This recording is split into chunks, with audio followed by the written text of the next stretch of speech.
Bueno, nosotros somos el Grupo de Trabajo Economía Sol.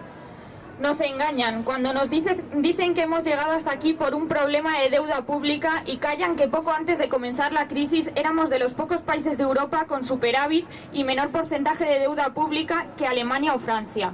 Nos acusan de haber vivido por encima de nuestras posibilidades cuando, a pesar de esta balanza positiva, nos manteníamos a la cola de la UE en gasto público en educación y sanidad.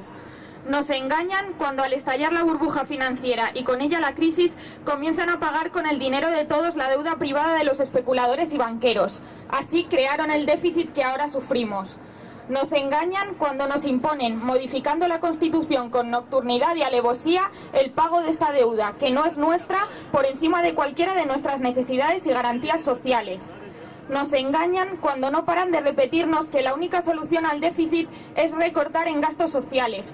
¿Por qué nunca mencionan que un déficit se corrige igual aumentando los ingresos? Están dejando escapar ingresos cuando renuncian a luchar contra el gran fraude fiscal y los paraísos fiscales, a través de los cuales las grandes fortunas y corporaciones defraudan 80.000 millones de euros al año. Cuando permiten que 30 de las empresas del IBEX 35 tengan sedes reconocidas en estos paraísos.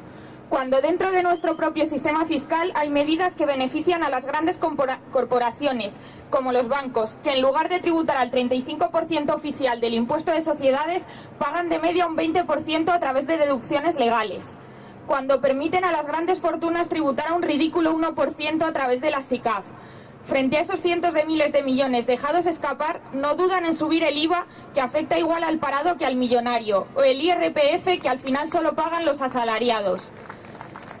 Nos engañan, en definitiva, con un sistema fiscal que no persigue el fraude, que siempre beneficia a las grandes rentas con toda clase de mecanismos de exención fiscal, para acabar subiéndonos los impuestos a nosotros, los de abajo, los que sufrimos y pagamos la crisis día a día. Nos engañan cuando dicen que sus medidas son austeras. Es falso, la austeridad la deberían aplicar a aquellos que han cometido excesos, no al pueblo.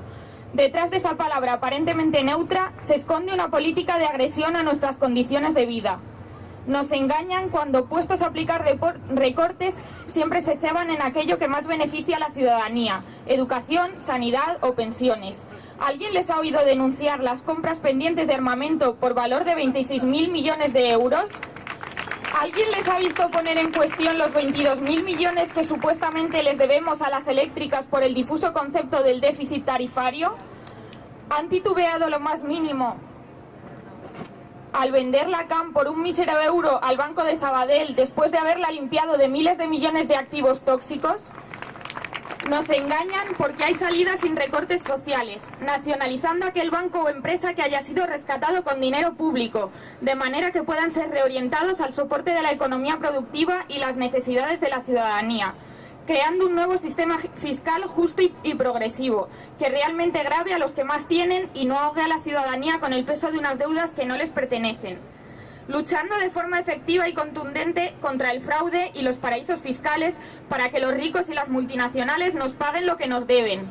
Realizando una auditoría de la deuda en la que quede claro qué debemos legítimamente y repudiemos aquella parte que nunca hemos gastado ni debido a nadie. En definitiva, queremos un nuevo sistema basado en la solidaridad y no en la competencia, basado en la justicia social y no en la degradación de nuestras condiciones de vida, basado en la redistribución equitativa de la riqueza y del trabajo y no en la miseria laboral a la que nos condenan.